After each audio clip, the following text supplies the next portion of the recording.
Mesdames et messieurs, bonjour et bienvenue sur State of Mind, le podcast qui vous apporte de la paix à votre esprit. Je suis très honoré d'être parmi vous aujourd'hui pour discuter d'un sujet qui me tient particulièrement à cœur, être à l'écoute de nos enfants. Nous vivons dans un monde en constante évolution, où les défis pour les parents et les enfants sont nombreux et complexes. Pourtant, l'un des aspects les plus fondamentaux et peut-être les plus négligés de la parentalité est l'écoute. Écouter ses enfants ne signifie pas seulement d'entendre leurs mots, mais de comprendre leurs besoins, leurs peurs, leurs rêves et leurs aspirations. Les enfants, comme les adultes, veulent se sentir compris et valorisés. En étant à leur écoute, nous leur offrons une base solide pour se développer et s'épanouir.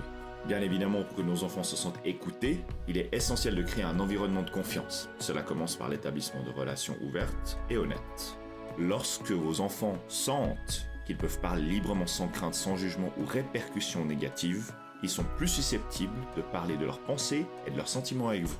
L'écoute active est une compétence cruciale que chaque parent devrait maîtriser. Elle consiste à, premièrement, être présent.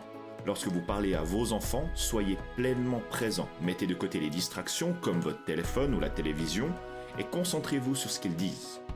Deuxièmement, posez des questions ouvertes. Encouragez vos enfants à s'exprimer en posant des questions ouvertes. Au lieu de demander « Comment était l'école aujourd'hui ?», essayez plutôt « Qu'est-ce qui t'a marqué le plus à l'école aujourd'hui ?» Vous voyez les différences ?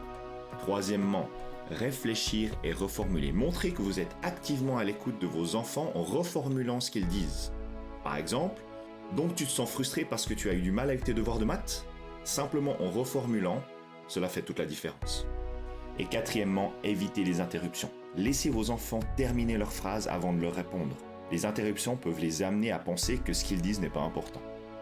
Il est crucial de reconnaître et valider les émotions de vos enfants. Dire des phrases comme « Je vois que tu es triste » ou « Ça doit être vraiment difficile pour toi » montre que vous comprenez ce qu'ils ressentent. Cela renforce leur confiance en eux et en vous et les aide à développer une intelligence émotionnelle. Être à l'écoute de vos enfants a des effets très positifs sur le long terme.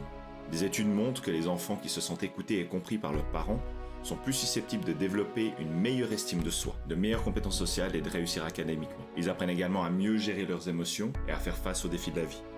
Il est également important de reconnaître que l'écoute active n'est pas toujours facile. En tant que parents, nous avons souvent des emplois du temps très chargés et de nombreuses responsabilités. Cependant, il est essentiel de faire de l'écoute une priorité. Voici quelques conseils pour surmonter ces défis. Premièrement, planifiez du temps pour discuter. Fixez des moments spécifiques pour parler avec vos enfants, que ce soit pendant le dîner ou avant le coucher ou alors lors de sorties familiales. Deuxièmement, soyez patient et empathique. Parfois, vos enfants peuvent avoir du mal à exprimer ce qu'ils ressentent. Soyez patient, montrez-leur de l'empathie. Et troisièmement, adaptez-vous à leur niveau de développement. Les besoins de communication des enfants varient en fonction de leur âge. Adaptez votre écoute, vos attentes à leur stade de développement. En conclusion, être à l'écoute de vos enfants est l'un des plus beaux cadeaux que vous puissiez leur offrir. Cela demande du temps, de la patience et de l'engagement, mais les récompenses en valent vraiment la peine. Vos enfants grandiront et se sentiront aimés, compris et soutenus, prêts à affronter le monde avec confiance et résilience. Merci infiniment d'avoir écouté le podcast d'aujourd'hui. Si vous avez aimé cet épisode et vous souhaitez plus de contenu, n'hésitez pas à vous abonner. En attendant, prenez bien soin de vous et à très vite pour le prochain épisode.